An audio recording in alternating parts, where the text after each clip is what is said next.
It began with 3 gunshots on a November night.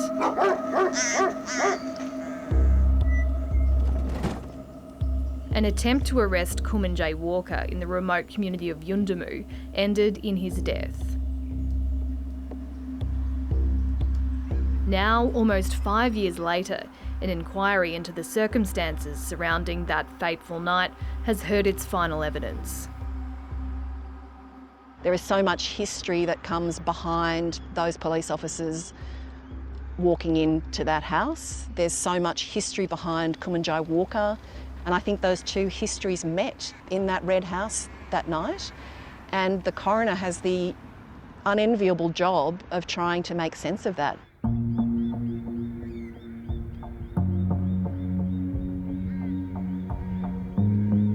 As the sun lit up Aranda country on the last day of hearings, the cousin of Kumanjayi Walker steeled herself for another day at the Alice Springs courthouse. I don't have space to process too much, because if I do, I'd be a mess. It's horrific to witness, and it's quite painful, but I know that I have to take it in so that I can be able to deliver it to family. Zachary Rolfe was acquitted of all criminal charges over the death. In 2022, a jury found he acted in self-defence when he shot the 19-year-old 3 times after being stabbed with a pair of scissors. But the coronial inquest had a broader scope, calling the former officer back to the stand in February to answer fresh questions about his past conduct. Morning, Mr. Rolfe. How are you feeling about giving evidence today? He was dismissed from the force last year for publishing an open letter that criticised NT Police and breached its media policy. So Zachary Rolfe was originally called to give evidence about his own conduct as a Northern Territory police officer. He resisted that for a long time and used a lot of legal avenues to resist giving his own evidence. When it became inevitable that he would have to give evidence, he dropped a bombshell on the rest of the police force. Zachary Rolfe told the coroner that racism was entrenched within NT Police and said an elite unit handed out an annual prize known as the Coon of the Year Award. Former ABC journalist Kate Wild is writing a book about the shooting. A lot of people were extremely shocked. Senior police put out statutory declarations within 48 hours, distancing themselves from the awards, saying what Zachary Rolfe said they meant wasn't really what they meant.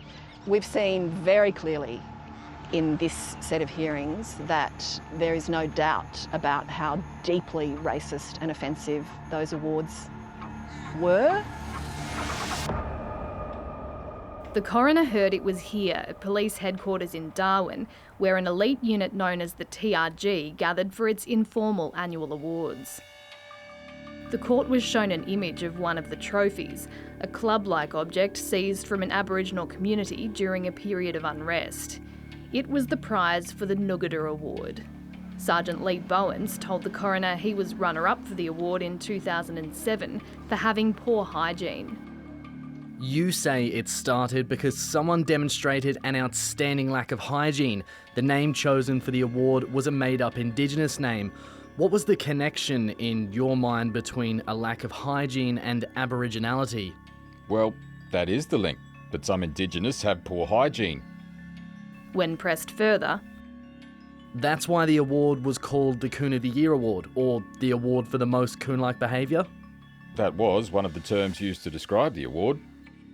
the court was shown images of certificates presented to other winners of the award, including one depicting a minstrel show where white performers would paint their faces black to act out African American stereotypes. Is blackface racist? I don't know. Is it? The award was renamed 2 years ago and has since been discontinued. Sergeant Bowens told the court he did feel remorse for taking part in them. In essence, they were just stupid jokes, and that's the way we saw it. And we were just having a laugh at ourselves. With the certificates, you're like, wow, people are really being so creative with how racist they're being, and they're masking it as a joke. Yesterday, the Territory's top cop was the last of 72 witnesses to front the coroner.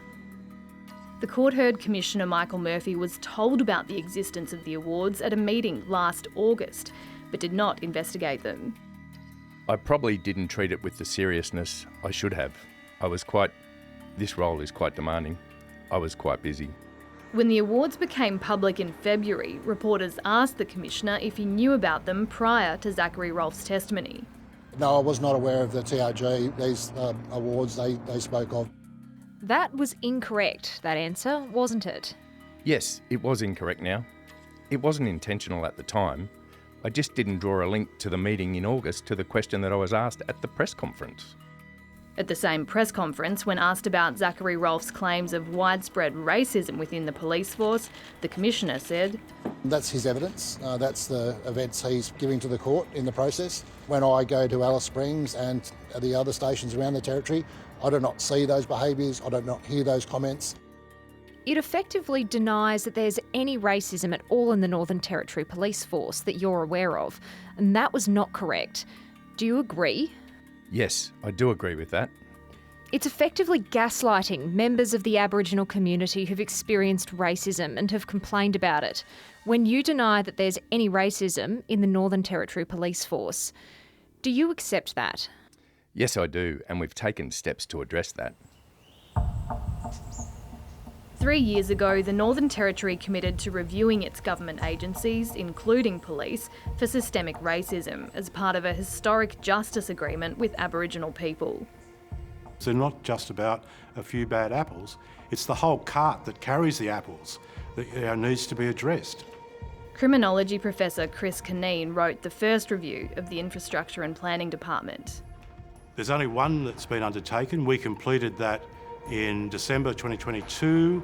It hasn't been released. A review into racism within the Territory's elite police unit is underway, but it is partly being conducted by internal police investigators. A spokesperson for the NT Attorney General said the Anti-Discrimination Commission will also conduct a broader review of systemic racism within the force. It needs to be done externally, it needs to be thorough.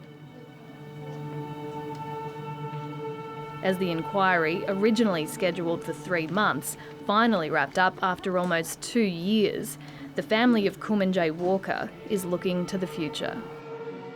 The big picture is around safety for Aboriginal and Torres Strait Islander people.